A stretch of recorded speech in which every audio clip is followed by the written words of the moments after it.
ಜಮೀರು ನಾಲಿಗೆ ಹರಿಬಿಟ್ಟಿದ್ದಾನೆ. ಅವನು ಆ ಟ್ರಾನ್ಸ್ಪೋರ್ಟ್ನವ್ರ ಹತ್ರ ಮಾತಾಡ್ದಂಗೆ ಮಾತಾಡ್ತಾರೆ. ಇದೇನು ರೀ, ಇದು ಹುಡುಗಾಟನ? ಇಲ್ಲ ರಾಜಕಾರಣದಲ್ಲಿ ನೀವು ಕೂತ್ಕೊಂಡು ಮಾತಾಡ್ತಿರಲ್ಲ, ಭಾಷೆ ಬಿಗಿದಿರಲ್ಲ, ನಾಲಿಗೆ ಬಿಗಿ ಇಲ್ದಿರ ಮಾತಾಡ್ತಿರಲ್ಲ, ಆ ರೀತಿ ಕೋರ್ಟ್ ಬಗ್ಗೆ ಮಾತಾಡೋಕ್ಕಾಗುತ್ತಾ? ಪೊಲಿಟಿಕಲ್ ಆದೇಶ ಅಂತ ಹೇಳ್ತಾರೆ, ಪೊಲಿಟಿಕಲ್ ಆರ್ಡ್ರ್ ಅಂತೆ. ಯಾವುದು ಪೊಲಿಟಿಕಲ್ ಆರ್ಡ್ರು? ಜಡ್ಜಸ್ಸನ್ನು ಪೊಲಿಟಿಕಲ್ ಲೆವೆಲ್ಗೆ ಇಳಿಸ್ತಾರ? ಭಯ ಭಕ್ತಿ ಅನ್ನೋದು ಇಲ್ವಾ? ನೀವು ಮಾತಾಡೋವಾಗ ಯಾರ ಬಗ್ಗೆ ಮಾತಾಡ್ತಾ ಇದ್ದೀರ ಅಂತ. ನನ್ನ ಬಗ್ಗೆ ಮಾತಾಡ್ರಿ, ನಾವು ವಿ ವಿಲ್ ಡಿಫಮೇಷನ್ ಅಂತ ಹೋಗ್ತೀವಿ. ನಮ್ಮ ಜೊತೆಲಿರೋರ ಬಗ್ಗೆ ಮಾತಾಡ್ರಿ, ಪರವಾಗಿಲ್ಲ, ನಾವು ಕೇಳಿದ್ದೀವಲ್ಲ ನೀವು ಮಾತಾಡೋದು.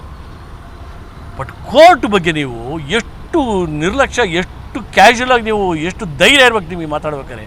ನಾವೀಗ ಕಂಟೆಂಪ್ಟ್ ಮೂವ್ ಮಾಡ್ತಾಯಿದ್ದೀವಿ, ಆಲ್ರೆಡಿ ಮೂವ್ ಆಗ್ತದೆ ಇವತ್ತು, ಇಲ್ಲ ನಾಳೆ ಬೆಳಗ್ಗೆ ಫೈಲಿಂಗ್ ಆಗ್ತದೆ. Preparation is already started, drafting ಶುರು ಮಾಡಿದ್ದೀವಿ. ನಾವು ಯಾಕೆ ಮಾಡ್ತಾಯಿದ್ದೀವಿ ಅಂತ ಹೇಳಿದ್ರೆ ಭಯ ಬರ್ಬೇಕು ರೀ. ಕೋರ್ಟು ಅಂತ ಹೇಳಿದ್ರೆ ಕೋರ್ಟ್ ಬಗ್ಗೆ ಮಾತಾಡಿದಾಗ ಭಯ ಬರಬೇಕು. ಆ ಒಂದು ಕಾರಣಕ್ಕೆ ನಾವು ಕಂಟೆಂಪ್ಟ್ ಮಾಡ್ತಾಯಿದ್ದೀವಿ.